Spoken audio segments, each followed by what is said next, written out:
first downs. The Raiders culminating a 64-yard drive with a 1-yard touchdown run by Mark Van Eegen, and the subsequent extra point by Chris Barr have taken the lead 7-6 in the game. Don, the kicking game has been a big factor. So far, the Browns have had much better field position than the Raiders. The Raiders put together one good drive throughout the entire first half. It happened late. Other than that, they were totally nullified. And I think when you look at the passing stats, they give you an indication of the conditions that exist. Although they don't get much reception-wise, they've got to go upstairs because nobody can run one another off at the line of scrimmage. Plunkett hit 7 for 18. Brian Sipe perhaps had his worst statistical day of the year, 4 for 18. However, I don't think it will have any effect on what he's going to do in the second half. The receivers are going to have to find a way to come up with the ball when it's thrown. Browns are back out on the playing field, and so the 80,000 file back in. There is no relief from the cold. An amazing turnout, considering the weather conditions. That wind chill factor announced at 37 below zero. Look at these people. People talk about the fact that, well, maybe they're used to it in Cleveland. Nobody's used to 37 below. That's when everyone stays in and looks at the snowfall on the ground. And no matter what sort of conditions do exist, these people are going to come out and watch their Browns win from their viewpoint. And if they have to tolerate the cold, the players can do it, so they're going to have a go at it also. Well, we're going to find out right now, because the Browns are out and so are the Oakland Raiders. We're ready now for the opening kickoff of the third quarter. See the numbers of the quarterbacks. Brian Sipe only 4 of 18. This is 61% plus thrower throughout the regular season. They gave him some extra time in the locker room at halftime because of the cold weather. I'm not sure that's good. Do you get warm in 15 minutes? Not from this, you don't. Charles White and Dino Hall will be kickoff return men now for the Cleveland Browns. Chris Barr hit that very big extra point after Van Egen's 1-yard touchdown plunge. To give the Raiders the 1-point lead, has the ball teed up, ready to kick it off now to open the third quarter.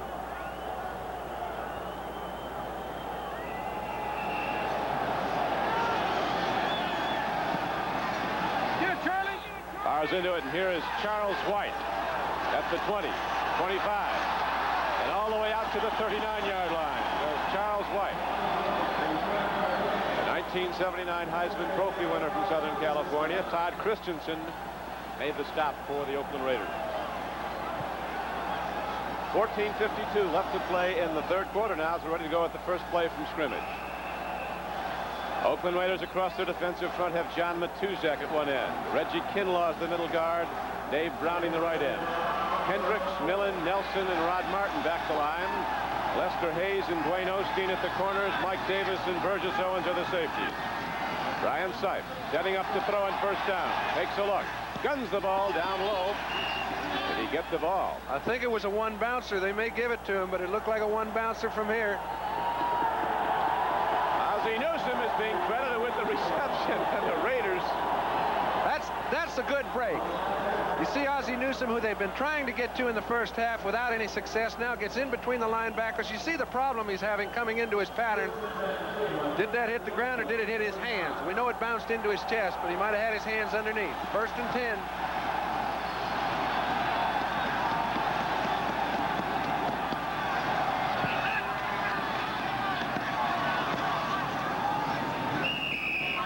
Gets the call, takes it down to the 47-yard line. All right, we've noticed that Brian Sipes had excellent time throwing the ball, but when they want to run the ball, the defense has all the best of it. John Matusik's been in there plugging up the holes all the way. You can see they both come to a standstill. When neither guy gets good footing, everybody comes together, looks like a jump center, and the back runs into the pile. Talking to Earl Leggett, the defensive line coach of the Raiders, great player of the Chicago Bears, he said Matuzak's like one of the old Bears, like George Halas liked him, real big and plenty mean. He's found a home in Oakland. He's having a Pro Bowl year. John Matuzak came as a free agent, even though he was the #1 player drafted in the NFL. Running with the ball is Kelvin Hill. And Kelvin's not done yet as he goes down the sideline and takes it inside the 30-yard line. They mark him out of bounds at the 28. This is just super offensive surge. We mentioned that the offensive linemen don't really get any surge. You can see John Matusik, number 72. Willie Jones, he's having a little problem. And watch Hill. Now, it looks like he's free right here, but he can't keep his footing and well enough to... There's nobody between himself and the goal line, but he can't keep his balance. A slick field, but Calvin Hill treads over it for 18 yards and a Cleveland Brown first down to the 28-yard line of Oakland. Logan wide left. Rucker wide right. Calvin Hill comes out of the backfield. Brian Sipe takes a look and runs with the ball, and Brian Sipe comes inside the 25-yard line. Down to the 24. But Tuzak at 6'8", 280 fell on him. Don't think it doesn't smart. That's the third time that Sipe has elected to go forward. You'll notice when he does start running, he doesn't run sideways. When he steps up and when he goes back to throw, he'll step up in the pocket. He will not try to get his offensive tackles to let anybody inside. Personal foul, number 72 on the defense, grabbing the face mask. First down. Well, maybe we can see it. You see that paw come around the end. So now the Browns take the ball down to the 20-yard line. Not a flagrant violation, therefore only 5 yards. It can be up to 15 yards, depending on the severity of the infraction and the opinion of the official. Face mask can be 5, 10, or 15. As John pointed out, that one was 5. And now the Browns start to mount a challenge in the third quarter on their first possession. Brian Sipe takes a look. Throws. He's got Ozzie Newsome. And Ozzie Newsome takes the ball inside the 15-yard line and down to the 13. Oakland has continued to play a man-to-man defense. Now when you get inside the 20-yard line, it almost precludes them from playing any type of zone. We've seen Cleveland continue to do what they tried to do in the first half unsuccessfully. Come to Ozzie Newsome, throw the ball off to Calvin Hill. Calvin Hill, by the way, only carried the ball once in the entire National Football League season. He's carried the ball 3 or 4 times today.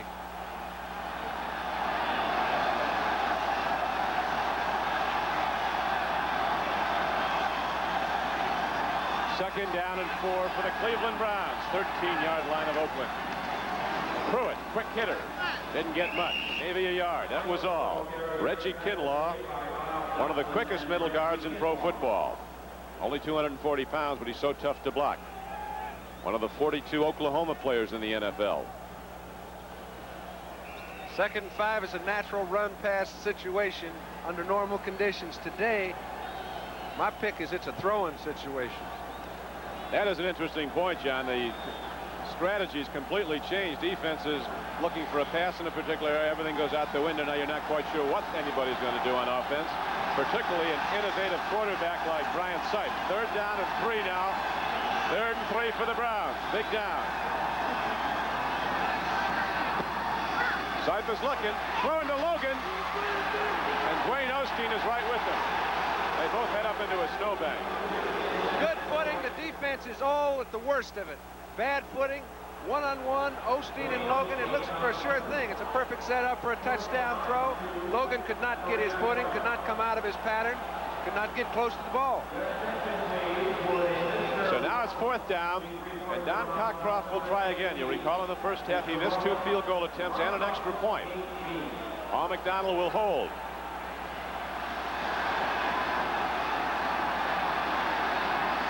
See if he can get this one up.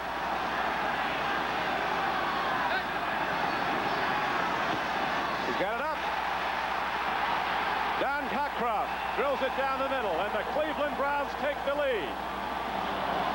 It's 9-7 Cleveland with 11:29 left to play in the 3rd quarter. So they've got something to cheer about once again in Cleveland, and the Browns will be kicking it off when we come back. We're back and set to go as Cockcroft hit the field goal that gave the Cleveland Browns a 9-7 lead with 11:29 left to play in the 3rd quarter. Sam Ratigliano and his Browns, champions of the AFC Central and in the playoffs for the first time since 1972. Cockcroft hits the ball downfield, hits it well. It's going to take a Cleveland hop. It is picked up by Arthur Whittington at the 20, 25, and the 30, and Arthur Whittington busts it right up the middle and takes the ball out to the 40.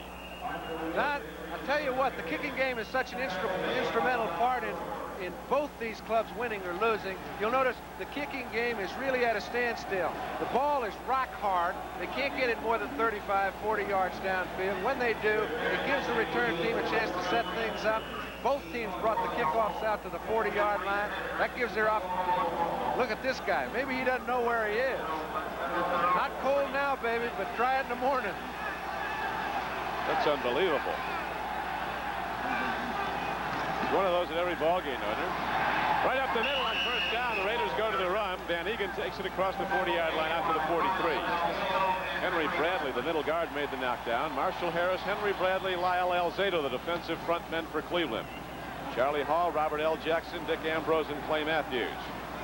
Some of the Browns get to the heated benches. Here's a man that doesn't very often come out of a football game. He started every ball game he's played for the Raiders. Gene Upshaw is coming off with a little bit of injury. That's a big segment in their offensive line. 205 straight games over 13 years. He's never missed a preseason game, a regular season game. He'll be back. Or a postseason game. He's the leader of the Oakland Raiders. He delivers the clubhouse speech before they take the playing field.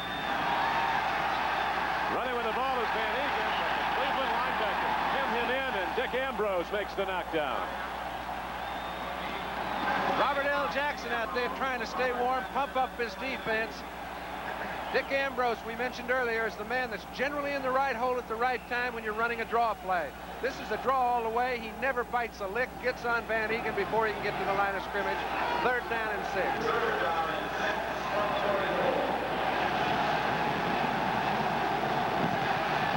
Upshaw's back. Didn't take long. One play, and Gene Upshaw back in the lineup for the Oakland Raiders. Plunkett throws in the flat. Oh, no, Clarence Scott, who almost intercepted the ball. And so 4th down now comes up for Oakland. Cleveland Browns drop back there. Punt return then. Dino Hall goes back for the Browns. Very important segment of plays, Don, because you recall just before the half, the Raiders ran it right down the field with the wind. They are now going against the wind. It's a little bit more difficult to operate. They couldn't come up with much. Ray Guy standing back at his 30, and Dino Hall is back at the 11-yard line of Cleveland. His concern is not how far he kicks it, but that he catches it. You got to get first things first. He catches it, and he kicks it well. A high spiral. Dino Hall looks up in the sun, takes the ball, and heads upfield. Here's the blockers on the wall. Dino Hall rips it all the way down to the 36-yard line. Joe Campbell makes the stop for Oakland. 38-yard punt, a 16-yard return by Dino Hall. So the clock is stopped with 9:59 left to play in the 3rd quarter, and the Browns in the lead 9-7. Call this in Cleveland, and with good reason, as the Browns are in the lead 9-7 with a long way to go. 9:59 left to play in the game. The Oakland Raiders come in with a defense that plays very well against the run with those huge linebackers like Hendricks and Millen. And on long yardage, they'll go to 4 down linemen and 5 defensive backs. Oakland people will tell you this is the best Raider defense they've ever had. Ryan Sipe looks into that defense now and throws over it, going for Rucker, and he is struck. Wayne Osteen gets him as he goes out of bounds. Again, the Raiders continue to play that man-to-man defense. He's trying to find an open receiver. The Raiders have not changed, and I don't think they have any reason to. They've been effective making Sipe throw the ball down the field. You see, he gets a one-on-one situation. Rucker on Osteen. The ball didn't get there. Greg Pruitt now goes in the offensive backfield of Cleveland. Calvin Hill comes out. You know, Calvin Hill may not be accustomed to playing quite as much as he's played today, and they're going to have to give him periodic rest, which they did on this occasion. 2nd down and 10 now coming up for the Browns from their 35. Again, Sipe gets time, lofts it downfield to Greg Pruitt. He catches the ball. Greg Pruitt has the ball all the way down to the 39-yard line of Oakland. Rod Martin made the tackle, but Pruitt cruised right into the secondary, took the ball, and goes down for a gain of 26 yards. All right, he got by the linebackers. Once you get by those fellas, they're trying to catch up with you. They're in an excellent position to do something, but when the ball's in the air, they're trying to get their balance. Pruitt is trying to get the ball. Looks like it's a very close play, but Pruitt had it all the way. All the way. Greg Pruitt. He's built like a little atlas. He's a big man. 5'8", 195 pounds is what he really is. 1st and 10. Sipe swings it out to Calvin Hill. Calvin Hill did well, going to get back to the line of scrimmage as the Raiders linebackers had it headed in. You notice he realized he had gone as far as he could. It was an outlet pass. None of the linebackers fell down, so he did, because contact can create fumbles right now. Ball possession is very important. Got to hold on to the ball, and they've done it remarkably well considering the playing conditions with 8:37 left to go in the third quarter. The Cleveland Browns, behind at the half 7-6, have taken the lead 9-7 on Cockcroft's field goal.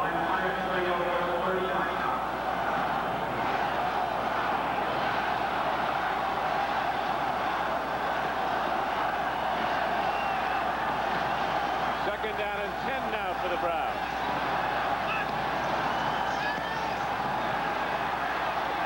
Side pass gave Logan open, and Logan's down to the 24-yard line. Wayne Osteen makes the tackle, but the Browns drive on. Okay, that's the strategy. Keep firing that ball down the field. They're still in a man-to-man defense. Very tough on the cornerbacks. Sipe figures we're going to find one of you fellas open, 1 out of 3 downs, and when you do, I'll hit them. That's the way it's been going in the second half.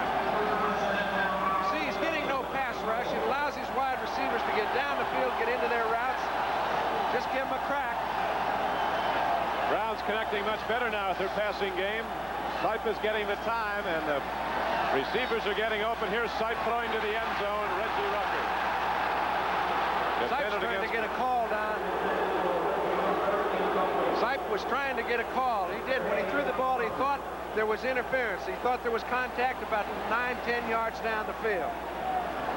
You know, we see a lot more completions right now than we did early in the ball game, Don, and primarily because even though the conditions haven't improved, the receivers are getting more accustomed to them.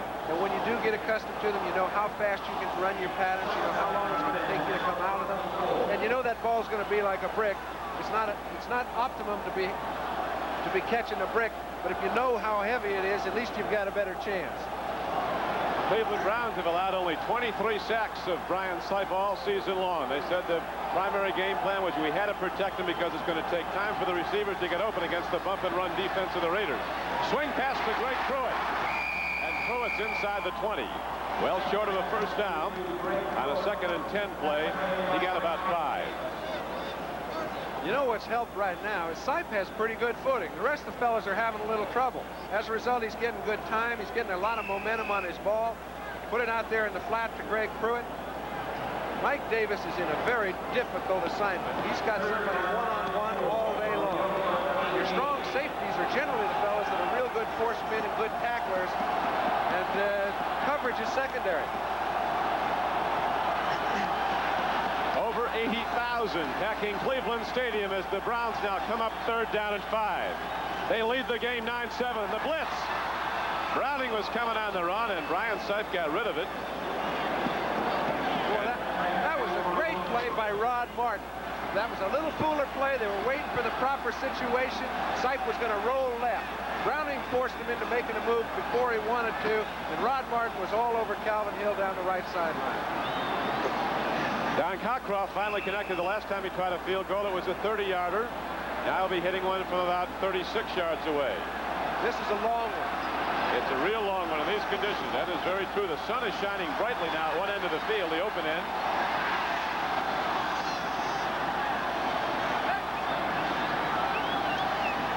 Big.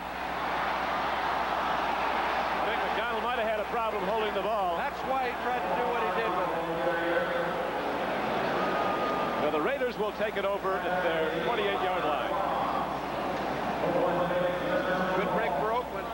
Look, you can see he never got a good handle on the ball. Cockcroft comes up late. This is not a design play. This is an automatic. It's like an audible. When you see something like this happen, it was not a good hand back. You just try to make the best out of a bad situation.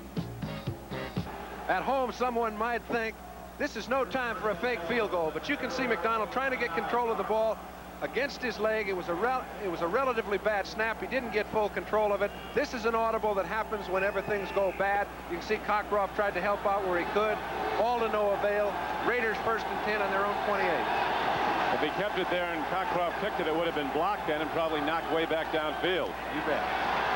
On 1st down and 10, Plunkett takes a look and he throws and kicks The connection out to the 33-yard line. Cliff Branch, first reception of the day, Don. They've been double teaming him. That time he cut underneath. That's the kind of pattern when your wide receivers do get balls. That's the kind of patterns I think they ought to run more of. Clean people out, run your wide receivers back underneath, see if you can't get them on the dead run. Very rare that a field goal or placement holder, John, wears gloves, but Paul McDonald's doing it today. You got it.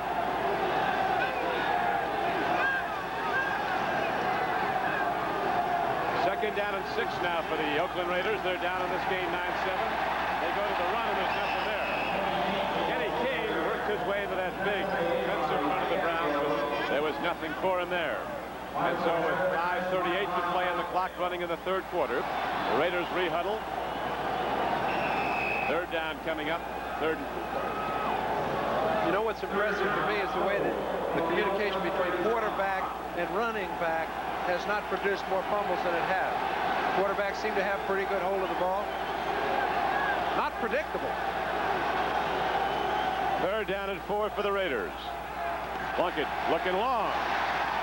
Throws hard, makes the connection, but Raymond Chester coming back at the football. Might have not gotten the first down yardage. He had it where he caught it, but he came back. This one depends on the spot. They did not give it to him where he caught the ball. They gave it to him where they deemed his forward progress stopped. He was trying to get away from the linebacker, cutting underneath.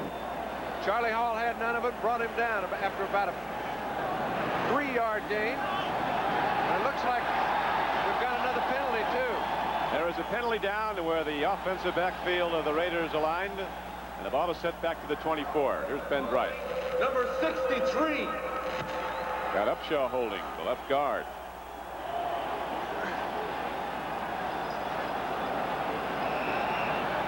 Art Shell and Gene Upshaw are going against a longtime adversary when he was with Denver, Lyle Alzado. Don, I agree with the call. It would have been 4th down and 1 yard to go. They'd rather have it 3rd down and 14. The course is open to throw the ball if they're trying to get a first down. Anything good could happen for either side. 3rd down and 15. Plunkett throwing long. Bob Chandler goes for the ball, but there's too much on it. And the Raiders will have to punt it back to Cleveland. Ron Bolton and Clarence Scott were on the coverage. But Chandler had room had the ball come down in his area. Yeah, that's easy to say, but from where Plunkett was throwing it, he really didn't have him as open as it appeared he was. When Chandler comes out of his pattern, it looks like he could have put the ball over the top and hit him, but Ron Bolton, number 28, is standing right in front of him where there was very little room to throw it.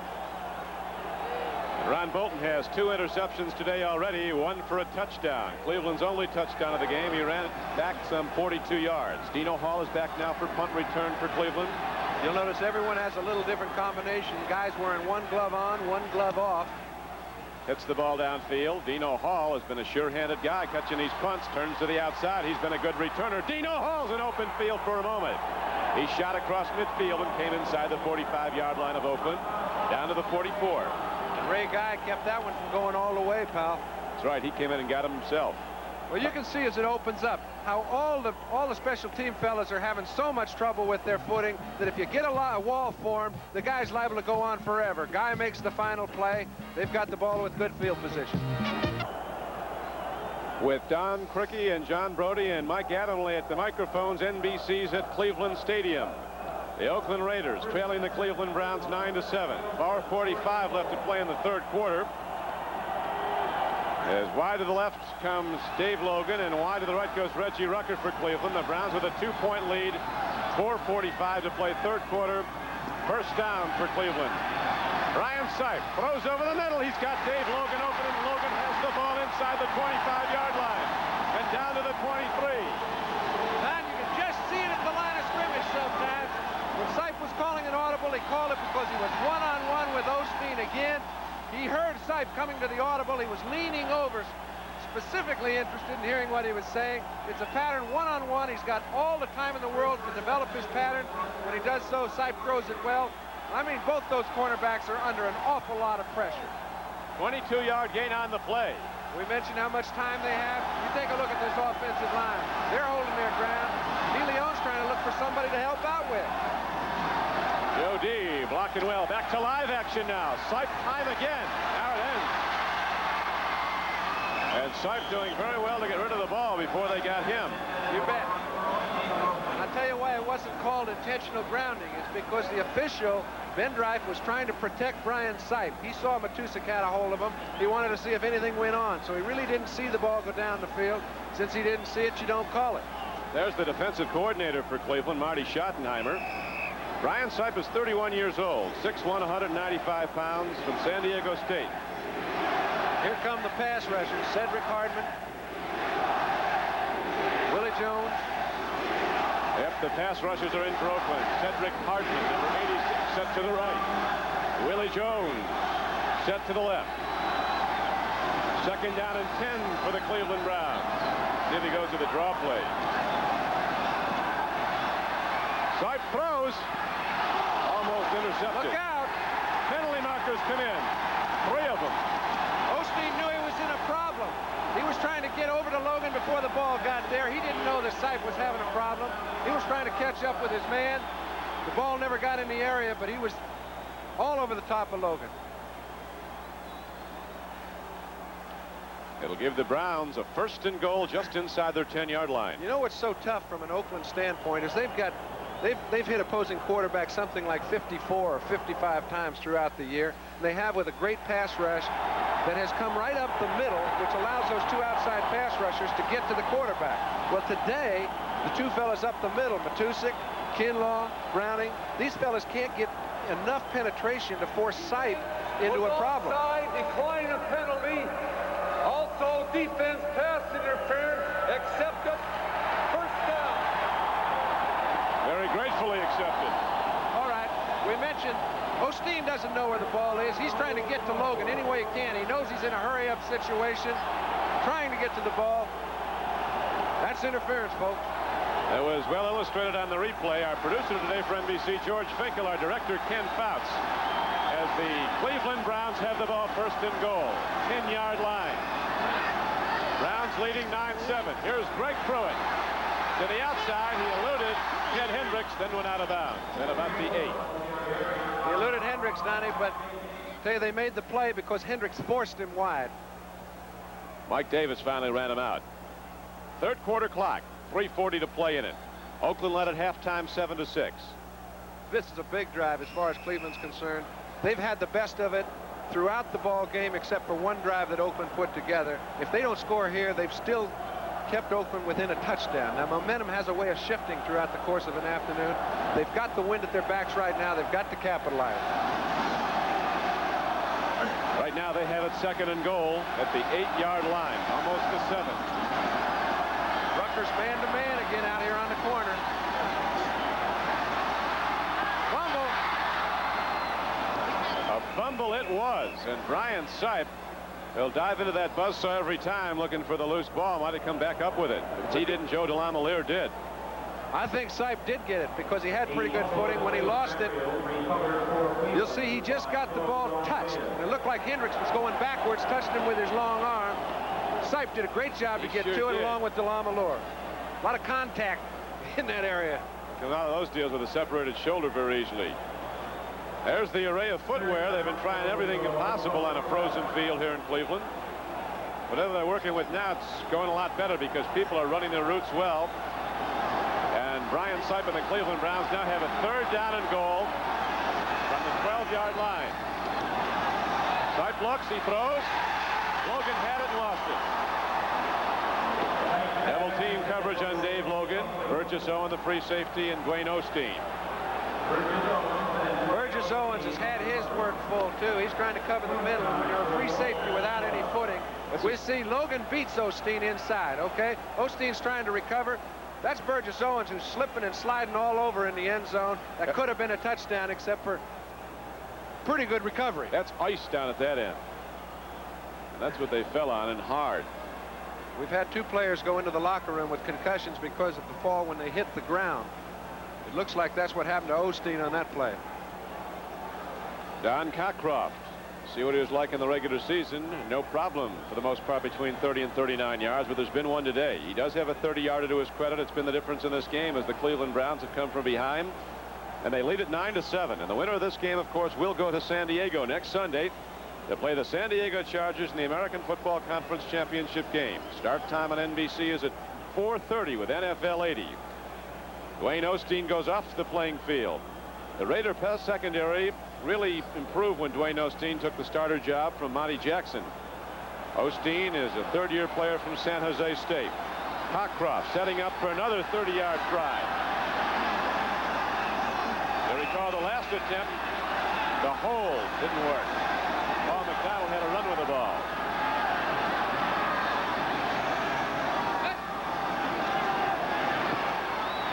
Got it up. Got it through. And the Browns extend their lead to 12-7.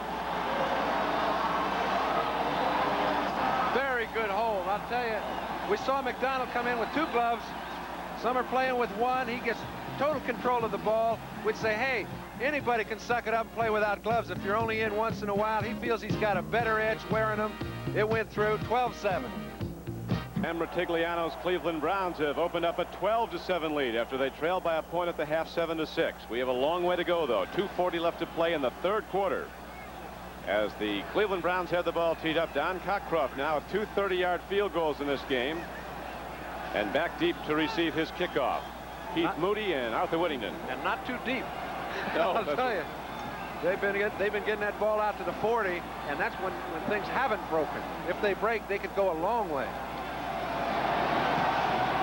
High spinning kick, not too deep. Keith Moody to the 25-yard line, to the 30, and Keith Moody comes out to the 34-yard line.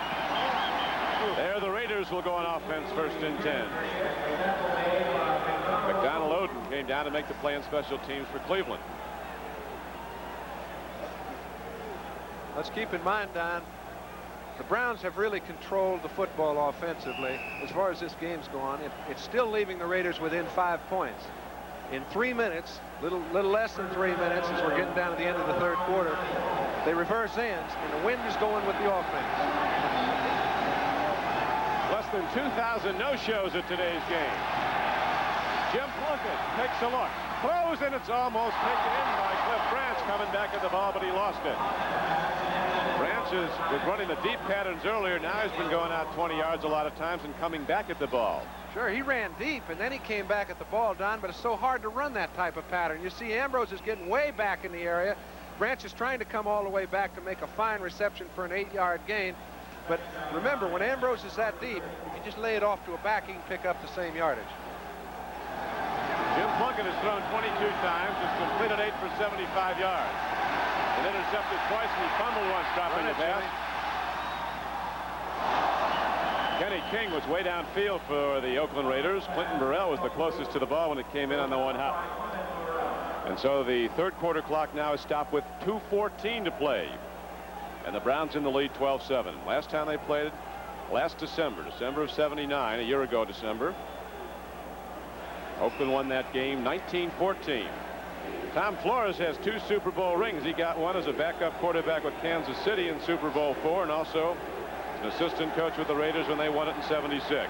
And it may not be this year, but down the line he'll have one in Oakland. 3rd down and 10 now for Plunkett and the Raiders. Big rush. Plunkett stands in, goes out of the pocket. He didn't like to run with 3 knee operations behind him, but he did well. Got ahead across the 40-yard line, but was short of a 1st down by about 3. Charlie Hall ran him out. Okay, Jim Plunkett is excellent moving around back in the pocket. I think that's what he does about as well as anybody. When he is in back here, he's trying to find a little bit of time so that he can fire the ball down the field. Now he comes up, he makes his move out to the side. When he stutters here, he's given no edge to himself. He had a chance to pick it up. He comes out about a yard short, and Oakland's going to punt it on 4th down. Dino Hall has done a big job running the ball back. Jim Plunkett, the College Player of the Year in 1970 when he won the Heisman Trophy, the Maxwell Award, quarterback Stanford to the upset of Ohio State in the Rose Bowl, was the #1 player drafted in the league by New England, and threw 19 touchdown passes as a rookie, and a series of injuries and a series of new teams after the trade to San Francisco.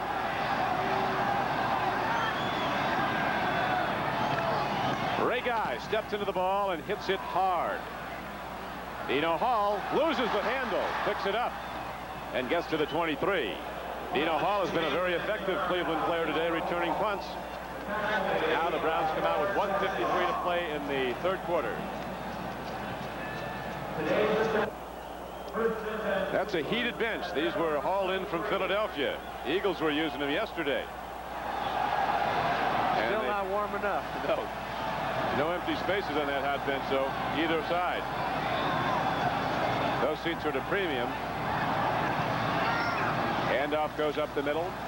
Ball taken to the 26-yard line by Mike Pruitt. And a marker is down. There's been very few of those, really, though, John. Well, that was obvious. That was motion on the ball carrier. He got started just a little bit before the snap of the ball.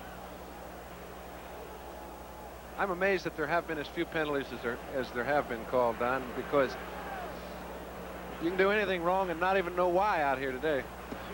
Mike Pruitt caught standing on start and rocket on go with 1:44 left to play in the third quarter. A penalty is assessed against the Cleveland Browns. The ball is set back to the 21-yard line. The Browns were the most penalized team in the NFL. 43 on the offense. That is the first penalty of this day on Cleveland, though. Greg Pruitt and Mike Pruitt are the offensive backs for Cleveland. There you go, John. It's awful nice. I think Sipe's the guy. Sipe has been the guy this year and this day so far for Cleveland. Browns leading the game 9-7.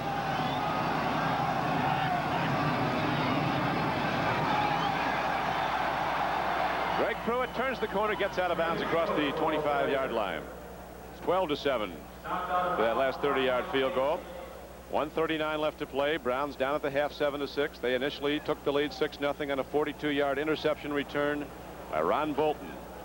And then the Raiders drove 64 yards. Van Egan on the payoff end, and the extra point was good, 7-6. Then the Cleveland Browns and a pair of 30-yard field goals in the second half by Don Cockcroft have opened up a 12-7 lead. But a long way to go in this one.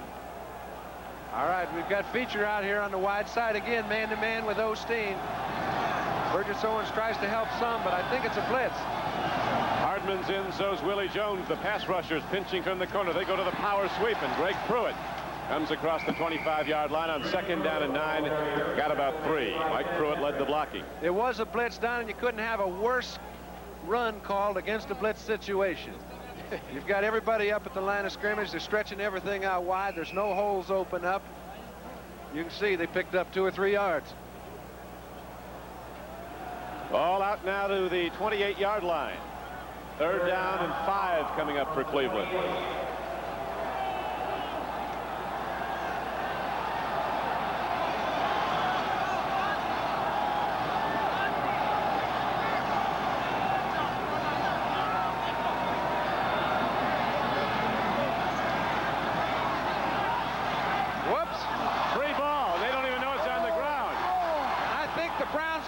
Possession of it. Big tackle there, blocking. Doug Deacon didn't know that he had the ball right behind him, was kicking it. If he spends any time looking around for that ball, the man on defense will find it and get to it before he does. Mike Davis sees the ball but can't get to it because he can't get through Deacon's leg to get a piece of the ball. Sipe finally comes up with it, and that was just a heads-up play to save a turnover. As I mentioned, it's not even easy passing the ball from center to quarterback. That's the 3rd bobble, all on the Cleveland side. And that certainly illustrated how difficult it is, as the Browns do very well to get it back, but now they'll be punting, and the Raiders can come out of this with very good field position. Johnny Evans standing and hitting the ball at his 9. Gets an end-over-end punt downfield, but it takes a big, big roll. Look at this roll all the way down inside the 25-yard line. And it's not done yet. And the Browns will let it roll all the way down to the 20.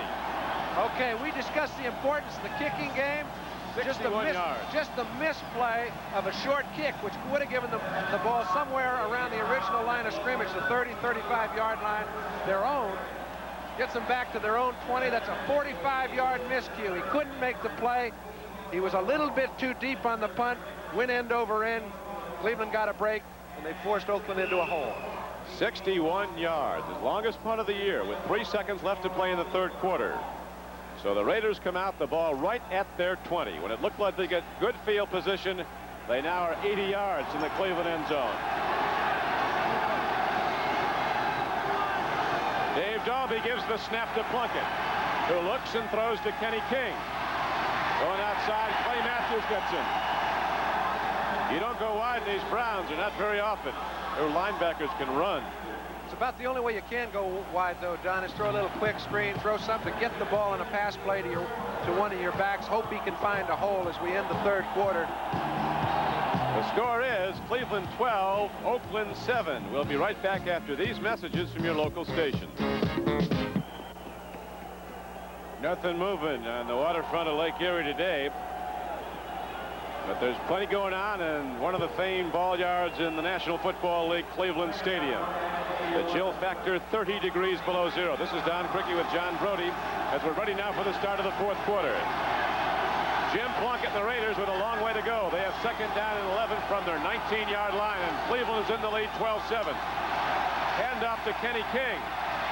Fighting and working hard. Kenny King comes across the 25-yard line to the 26. A group all of us are very proud of is the technical crew here from NBC. You think it's tough to play football in this. That was Ken Harvey down there. You think he's cold, but he's sucking it up. I don't even see a bonnet on his head. He has no bonnet on, but to stand in the cold for about 4 hours manning this highly sophisticated technical equipment has done a fantastic job. A lot of people appreciate it. Third down and 4 now for Plunkett and the Raiders.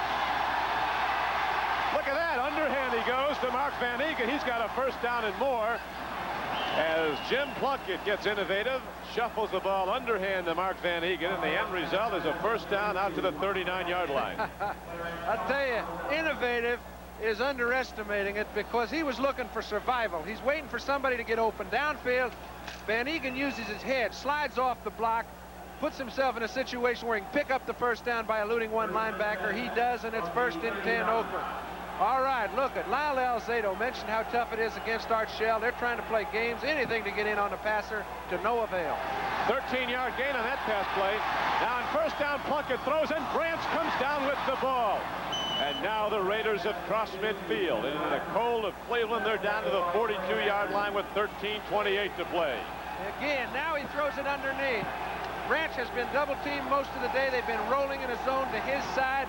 This time he eludes the first man up on the roll, gets in between the linebackers. You let Cliff Branch get in between linebackers, and he can operate. Good throw by Plunkett. That was good for 19 yards, John. Is one of the fastest players in football, Cliff Branch, a 9-100 man out of Colorado, and he hasn't lost a step in his 9 seasons in the NFL. Gets the big gainer for the Oakland Raiders. Handoff, Kenny King, not much there. Hard hit. Robert L. Jackson, who's a fiery guy, jumping up and down. He was in to make the hit along with Lyle Alzado. There was no gain on the play. 2nd and 10. Not only is he fiery, he's excellent against the run. Both those inside linebackers, Ambrose and Robert L. Jackson, just play that run and make it like it's a 5-man line in there. You'd assume they'd be a little concerned about the throw, get back in their drop, but they haven't. 2nd down and 10 for the Raiders. They're trailing 12-7 in the fourth quarter. Plunkett guns it long. Raymond Chester catches the ball all the way down at the 16-yard line. That's a great catch, Don. That's the best catch we've seen all day long. Chester caught one earlier where Darden was all over the top of him, as he was this time, but he didn't have to turn his body around and catch the ball in his hands. We mentioned the receivers have become a little bit more accustomed to it, but this is just a great catch. Well thrown ball, but a great catch. So tough in this cold weather as Raymond Chester goes up high and comes down with a 27-yard gainer. And now the Raiders are challenging for what might be a go-ahead touchdown. 1st and 10 at the Cleveland 16-yard line. To the run, to Van Eegen, not much there. The Cleveland defense braces and strikes back at Van Eegen, a power runner from Colgate, who again leads the Raiders in rushing this year with over 800 yards. I hate to see any offense that thrives on running the ball on first down, trying to gain 4 or 5 yards. When they can't do it, continue to try. And they've been effective throwing the ball a little bit now in the second half. Those runs are almost a waste of time. Alzado's out. Let's see if they start pitching now. Elvis Franks, the pass rushers in. Plunkett's looking to throw. Firing. Raymond Chester, a hand on the ball at the goal line. It's going to be 3rd down and 9 for the Raiders now. This is the way the secondary sees it. And I'll tell you what, the vulnerable area right now, because the footing is better, is in the middle of the field. Plunk's lined up. He sees Raymond Chester. Would have been a great catch. Very tough conditions. Clarence Scott's a step behind. The ball's thrown a little high. Very seldom you see it that uncongested in the middle of the field. 3rd and 9 now, so if the Raiders can't make this one go, they'll be sending out their place kicker, Chris Barr. Cleveland's leading 12-7 in the 4th quarter. 10:54 to play. Got him jumping offside. Plunkett sacked on a blitz by Clarence Scott, but there are penalty markers down at the line of scrimmage. Browns all left early, but they might have been drawn off. Nat Millen signaling. They might have been, but I doubt it that time. It looked to me like two of the... On the sideline, Millen is signaling. No, he gets his information. It's against Cleveland, but he's right. That was a blitz. They were trying to get to Plunkett quick. When you've got a blitz called on a day like this, you better get to the quarterback quick. Ben Wright, the referee. Defense offside. The whole defense. So the Raiders are beneficiaries of that penalty instead of Plunkett getting sacked for a big loss. It's now 3rd down and about 3. Tom Flores down there looks like it's just another day at the plant for him, but I think a lot's going on inside. I'm sure he's churning inside, but he is a very stoic figure on the sideline, shows virtually no emotion. Jim Plunkett looking into the end zone. He throws, he makes the connection. And down is Kenny King at the 2-yard line. It's a 1st down for the Oakland Raiders as Ambrose knocked him down. So the Raiders now have a chance to take the lead if they can take it in. 1st and goal inside the 3. Very well run pattern and a well thrown ball. This is a lot harder than it looks. Plunkett puts the ball right on the mark to King, who's going laterally and still finds a way to elude 2 tacklers before Ambrose gets to the ball. Watch King. When he makes his pattern, he stays under control, gets underneath the linebackers, gets the ball thrown at just the right time, gives them a chance to pick up the 1st down inside the 3.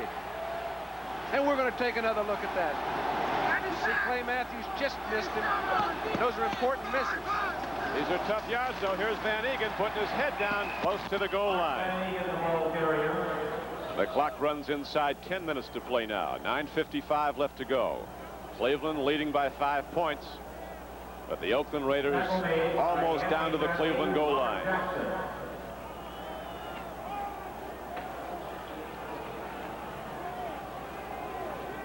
Just about on the 1-yard line down. That's a big play on 1st down if you pick up 2 yards. They seem to be having a little more success to the right side where Mickey Marvin and Henry Lawrence are playing. They've at times created pretty good movement. I think they'll go there again.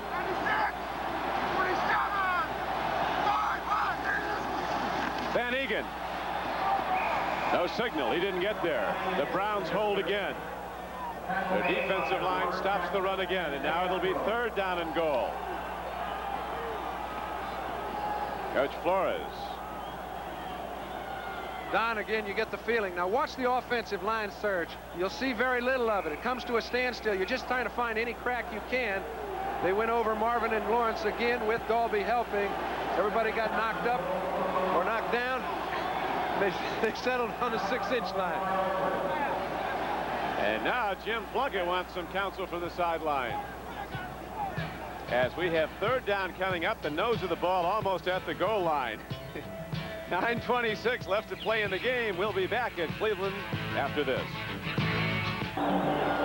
Nose of the ball almost at the Cleveland goal line in the 4th quarter. 9:26 to play in the game. And the Oakland Raiders trailing by 5 points. John Brody. Don, you know when they went over on the sideline, they called a timeout to make a decision. Are they going in 2 downs or are they going to try for a field goal? They're going in 2. I don't see any way they try. Plunkett might call his own number. Van Egan makes no doubt about it. Mark Van Egan crashes into the end zone, and the Oakland Raiders take the lead. The Raiders take the lead 13-12 with 9:22 left to play.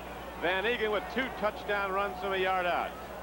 Don, I do not know what the effect of the wind is, but I notice all the drives have been going this way. The way the Raiders are going right now, It seems to be a little bit easier to move the ball down the field.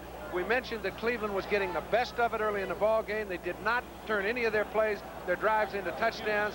As a result, Oakland comes back late with a little bit of momentum.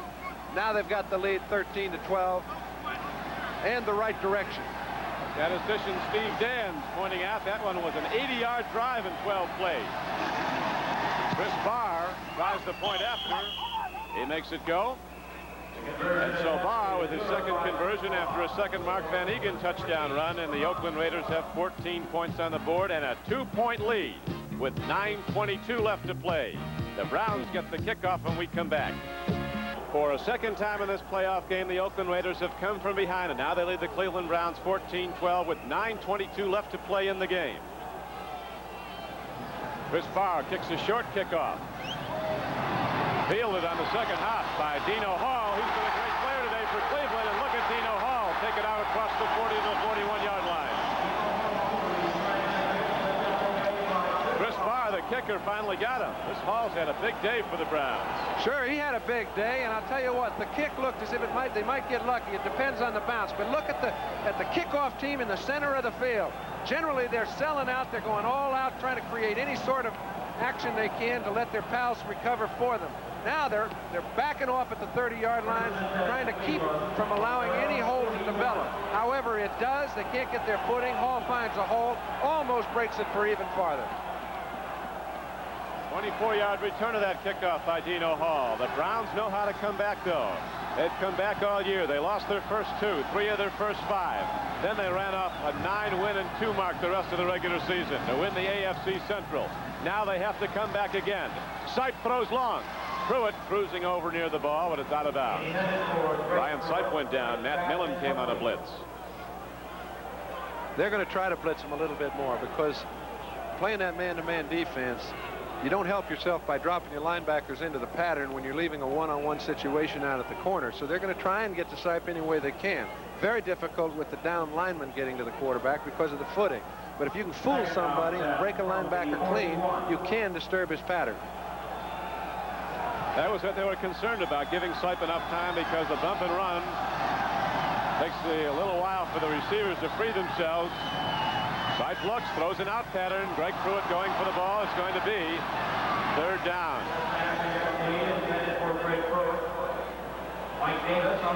For some reason, it seems to be a bit harder throwing the ball into the wind. Not that it always isn't a little bit harder, but the wind doesn't appear to be as big a factor if you look at the flags and the way they're blowing as it is in the production.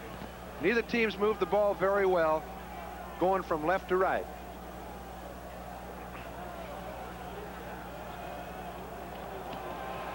Eight minutes and 58 seconds left to play in the game as the Cleveland Browns break the huddle. 3rd down and 10 coming up. Cleveland now trailing 14-12. Blitz. Sipe stands in. He throws. Rucker goes high, but it's incomplete at the 40. And Cleveland must punt the ball back to the Oakland Raiders. You know it's going to be a blitz situation, Don. Hendricks is fiddling around at the line of scrimmage. He tries to find an opening, creates a little bit of movement, but they pick it up pretty well. Mike Pruitt stays in there, takes him out of the play, but they couldn't get anybody loose downfield.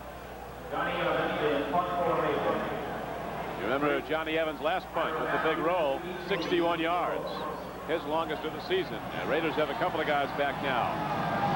Ira Matthews is back along with Keith Moody.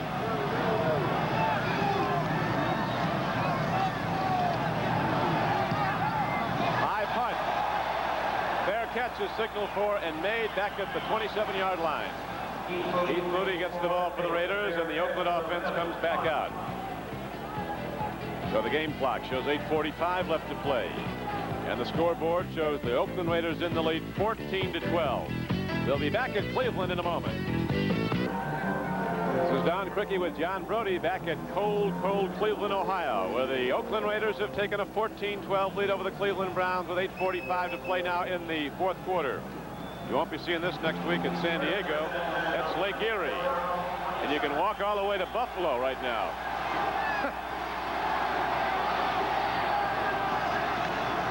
Handoff. Kenny King to the 31-yard line. Good gain on a 1st and 10 run. He got to the 31-yard line. Gain of almost 5. Robert L. Jackson and Lyle Elzner were on the tackle. Kenny King's coming off. He's had a bad ankle down throughout the last 4 or 5 weeks of the season. It looked as if he'd be healthy starting the ball game, and it's held up throughout the first 3 quarters of play, but he limped off on that play, and that's a big minus as far as Oakland's concerned. Remember the one game we saw him at Denver, John, when he was limping going into the game. Yeah, well, he's been limping in a lot of them, but he's been playing well anyway. Handoff. Arthur Whittington runs, and not too far as Robert Jackson puts him down and adds something to it. Tell you what, the enthusiasm hasn't dwindled on either side today. There's a lot of hitting going on. Both sides giving up ground grudgingly. I don't think the ground's the place to travel today. Kenny King, who averaged 8 yards a run as a senior at Oklahoma, and it's been a big factor in Oakland's success this year going off. One of about 8 acquisitions, that's all. Clock is running with 7:30 left to play in the game. 3rd down and 6. Plunkett stands in, swings it out, and Arthur Whittington has the ball. And the Raiders have a first down out to the 42-yard line. Charlie Hall makes the knockdown. You just see them every time they throw that ball to their backs on little crossing patterns, against the grain patterns. They get the linebackers in their deep drop. It's a gimme. We saw him throw it to King on a 3rd down situation on their way in for a touchdown. Now we see him get their backers back, throw it to Whittington underneath. He picks up a first down. That's when it's tough for the defense to operate. It's tough for everybody to operate today in a frozen playing field. They're doing remarkably well. Van Egan on a first down carry gets nothing. Derek Jensen in the game.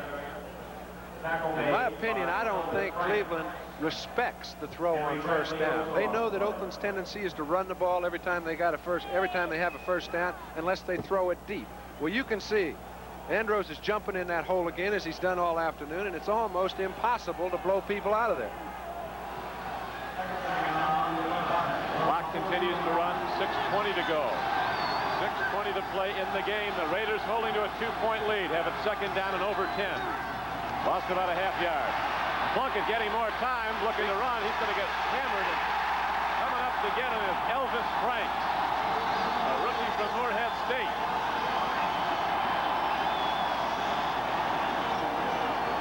Elvis Franks took aim on him and then swooped on over and made the knockdown.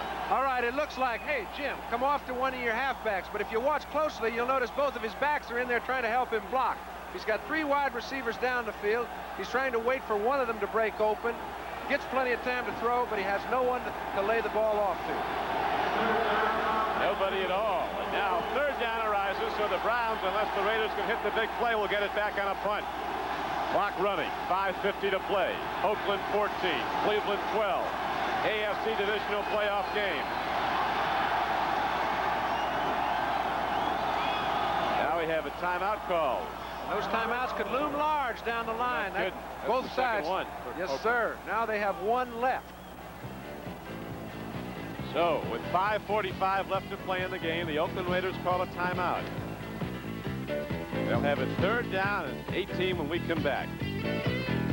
Times in the last 32 Brown games, the outcome has been decided in the final minute. Once it was decided after time had actually elapsed in that game of Minnesota on that desperation path. That was a loss, but most of them have been victories. The pitchers compared there, Brian Sipe and Jim Plunkett. Jim Plunkett has his work cut out now, as do the Raider blockers, as they have 3rd down and 19 coming up. They go to a draw, and Mark Van Egan crashes ahead, and they stop him short of the first down. That's a good call. I know you'd say, hey, we got to try and get the first down, but they're 3rd down at 21 or 22 or 19 yards to go. That is an effective call. It changes the field position. It allows Oakland to punt on 4th down, get Cleveland back inside their own 20. And it's been very tough moving the ball from your own 20-yard line today. Van Egan makes a fine run, picks up about 14 yards, 4th down and 5. So the Browns will get it back. The Cardiac Kids, they call them in Cleveland. They got songs about it. They have a song about the Cardiac Kids to the 12 Days of Christmas tune. It's sold 150,000 copies so far. Dino Hall standing back. This is Ray Guy, who really put away the Houston Oilers near the end with those booming punts time after time. And his punts have been a big factor today. Hits it high, but not very far.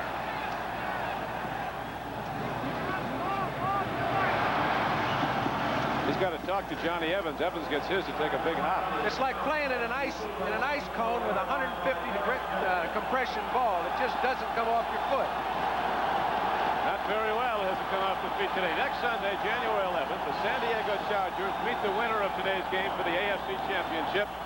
Of course, the winner of that goes on to defend the AFC in the Super Bowl, where 7 of the last 9 champions have been American Conference teams. NBC's coverage begins at 4:30 with NFL 80. Join host Brian Gumbel for an inside look at the AFC Championship game. And then the matchup at San Diego. The Chargers, the home team. The victor here will be the visiting team. And with the Raiders up 14-12, the Browns have a long way to go and not a whole lot of time remaining. But they got a whole lot of enthusiasm existing in the stands. They're stood up right now. They know the game is getting underway. 4:39 left to play. Brian Sipe calls his own number. Takes off. He's not. Oh, a free football. A free ball.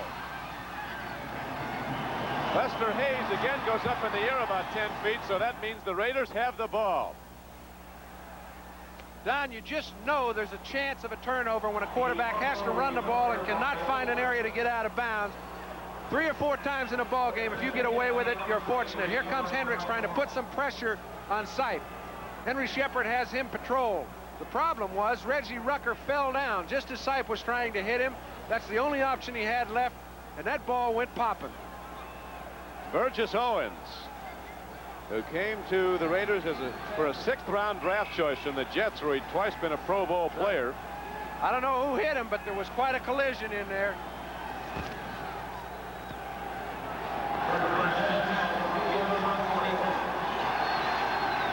Well, the Raiders get the ball on the turnover, and they have it 1st and 10 at the 24-yard line. Now they'll look to run the clock. Van Egan runs, and the clock continues to wind down. 4:18 to go and running. Robert L. Jackson made the stop. Don, they'd like to do 2 things. They'd like to run the clock, but they'd like to get the ball in the end zone. Oh, yes. How many times have teams been ahead of Cleveland with 2 minutes to play or less, put Brian Sipe in a position of creating the decision of the ball game?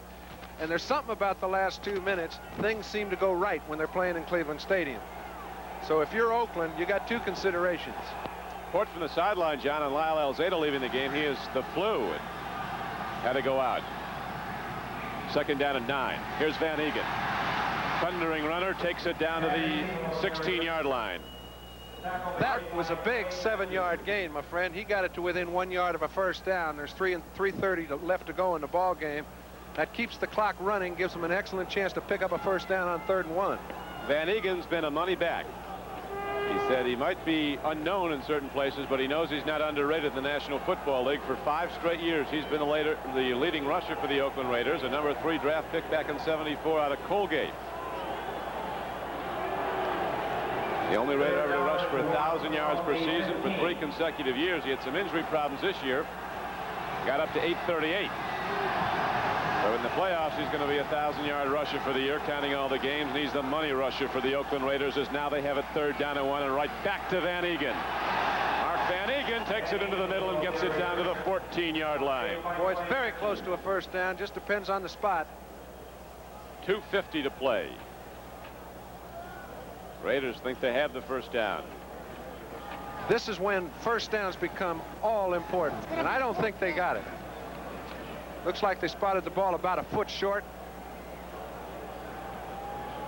Now it's decision time, because if they didn't get it, do you go for a field goal, take the chance on it being blocked, but get yourself over 3-point lead? They're about 6 inches short. Of course, the Browns could still win it with a field goal. They're down by 2 points. Short yardage situation. The Raiders are going for it, but look at Dick Ambrose. He knows where the ball's going. It's the inches that make the differences in the big games. Ambrose has stuffed the middle all day long. 4th and an inch. And the clock running. 2:39. 2:38 left to go. Oakland 14. Cleveland 12. 3 tight ends are in. Derek Jensen in motion. They go to Van Egan. He didn't get it. I don't think he got it. The Cleveland Browns come up. Making the strike was Robert L. Jackson and Dick Ambrose. The lineman cleared out the lineman, and the linebacker Flyers took charge. The Browns offense has come out. They're quite sure that Oakland didn't get there, but the ball has to be spotted, and then we have to check. Well, if they spot this one over the first down marker, they have made an unjust decision, because those linebackers are on the other side of the line of scrimmage. Ambrose again, yeah. Robert L. Jackson. No way he got there. It's very close by the spot. No, that's correct. All right, they start up in Cleveland. I wouldn't feel too good if I was an Oakland Raider right now.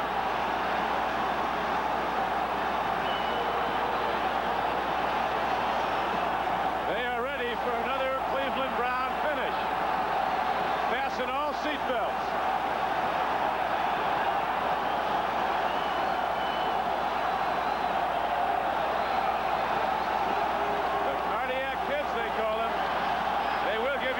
Palpitations. Fasten all seatbelts. Here we go. Down the stretch. The Cleveland Browns with 2:20 to play. Brian Sipe takes a look. Throws it downfield. Incomplete. Came in on the one hop. It'll be second down and 10. He was going to Reggie Rucker. And the game clock is down to 2:17.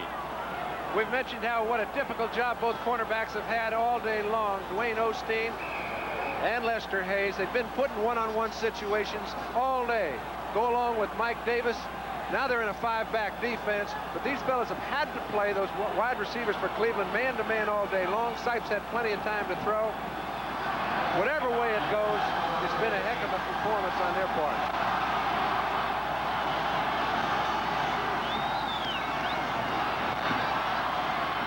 A throw down the field. The ball is caught by Ozzie Newsome, and he almost broke it.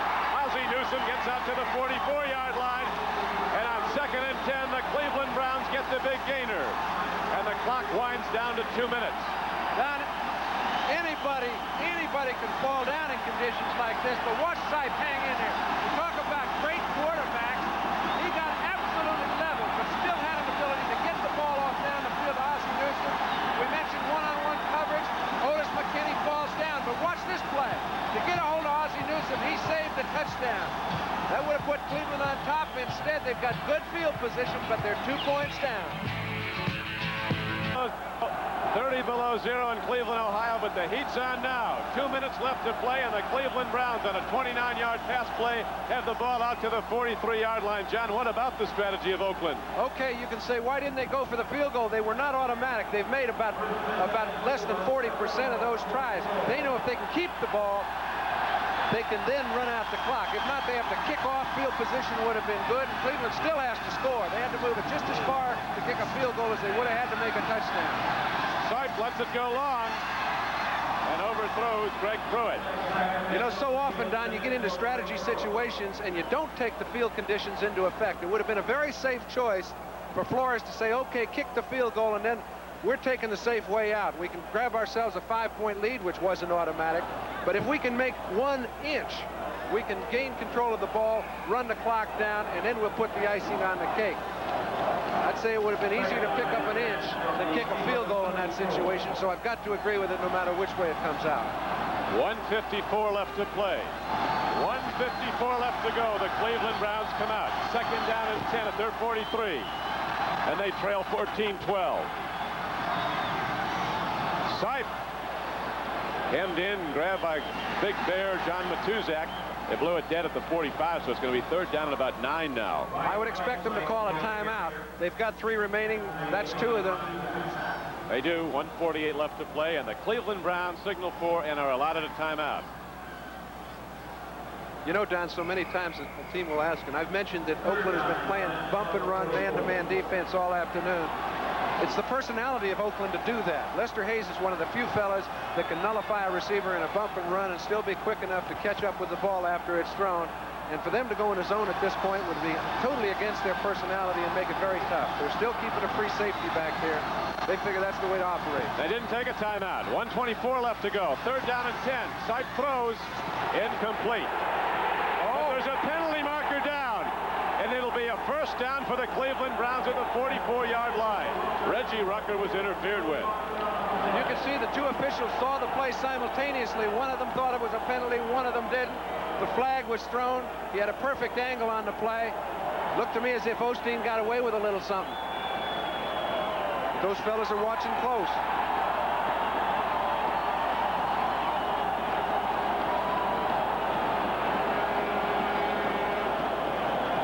Game clock, as you see, down to 1:19 left to play.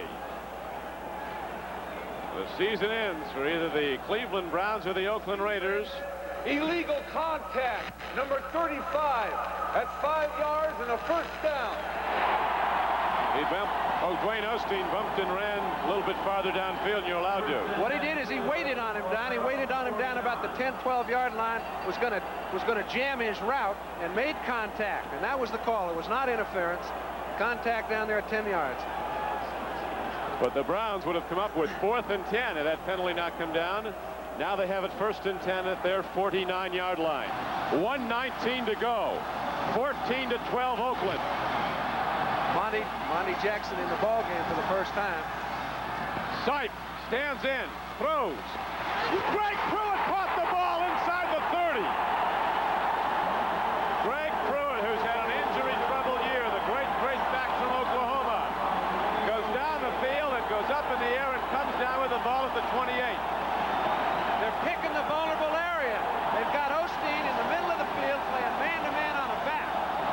Sipe is not going to let that go untried. Osteen's had a lot of success. He's lost a few throughout the afternoon. But you can see he and Mike Davis are having all the trouble they can have inside, underneath. They're going to try to go to Ozzie Newsome or their back.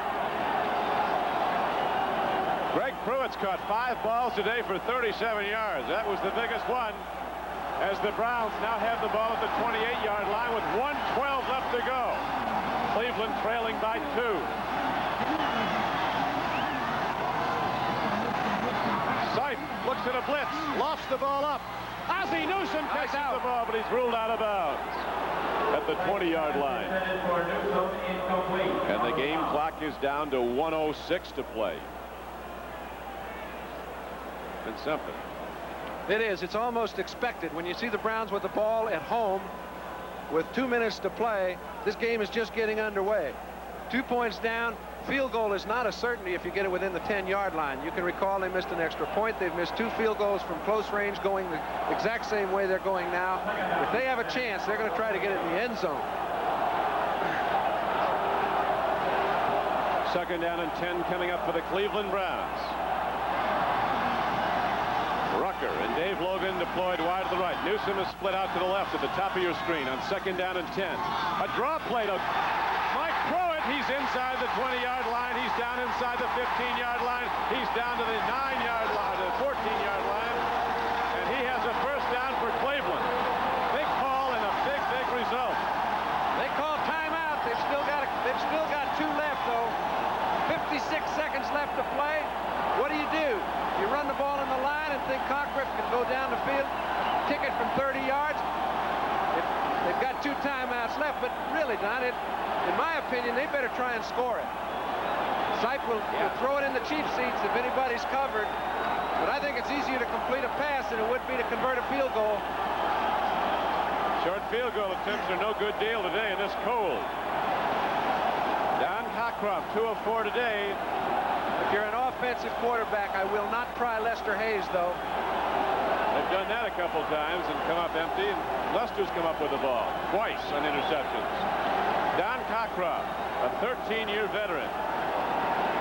Most of these Browns have never been to the playoffs, but Don Cockcroft has been there 6 times with the Cleveland Browns. You can tell the veterans. He's sitting on the bench. Let him be up warming up into the net. Cleveland with 2 timeouts left. Oakland with 1. Our thanks to our spotters, John Betchko and Pete Halbin, and NBC statistician Steve Dan, who's with us today. President of NBC Sports, Arthur Watson, is here. So are over 77,000, less than 2,000 no-shows. That's support. It's great. It's been a great football game, no matter how it turns out, Don, under the most inclement conditions I've ever seen. The Been a lot of great plays in very, very adverse conditions. That's true. Now it's 1st and 10 for Cleveland. Back to the run. This time Oakland's looking for it. Brian Sipe signals for and gets a timeout with 49 seconds to play. Mike Pruitt carried the ball. I think the last time they called timeout, they came over disgusted, said, let's see if we can break a draw on 1st down. He's going over to the sideline, in my opinion, to try and get that ball thrown upstairs.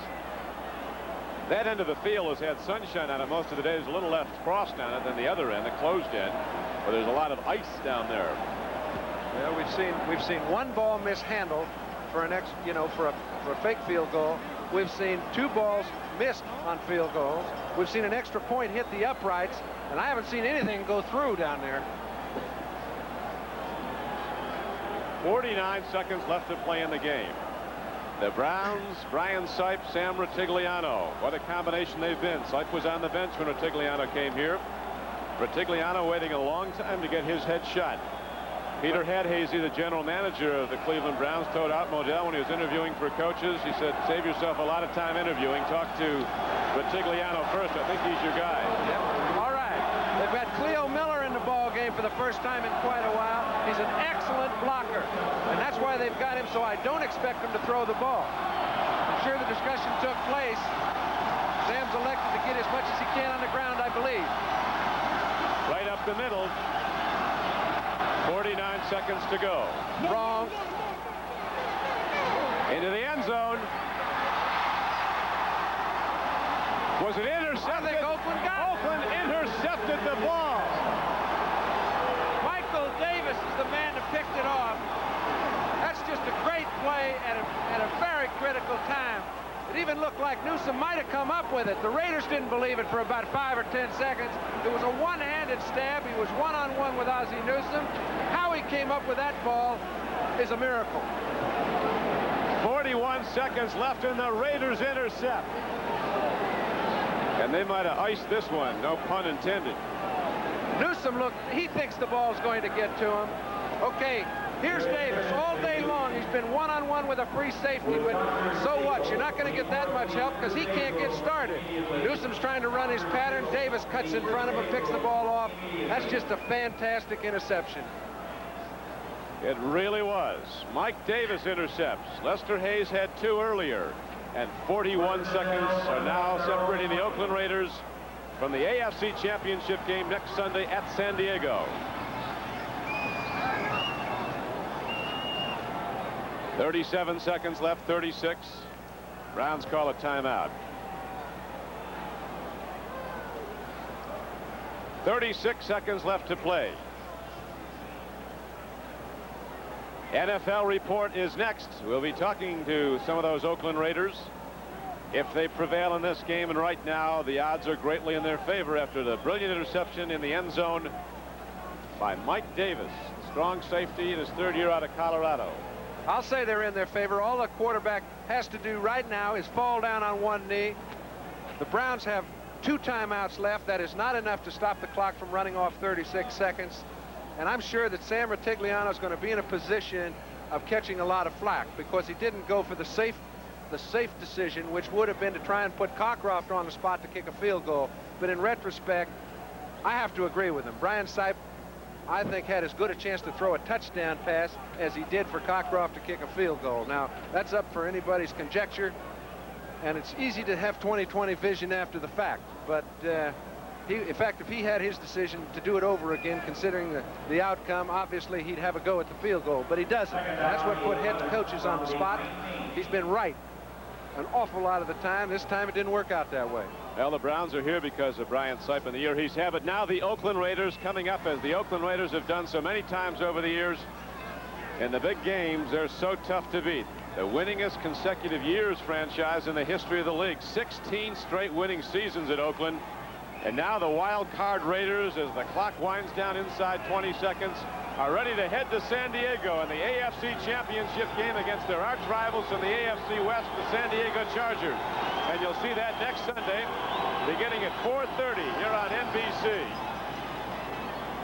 What a victory for the Oakland Raiders, coming from behind twice in this game. And they win it as the clock goes down and out. And let me make one comment, Don. The Cleveland Browns were knocked out of the playoffs the same way they got there. In the last couple minutes, Brian Sipe brought them back, got points on the board, brought them into victory time and time and time again. Today, he died by it.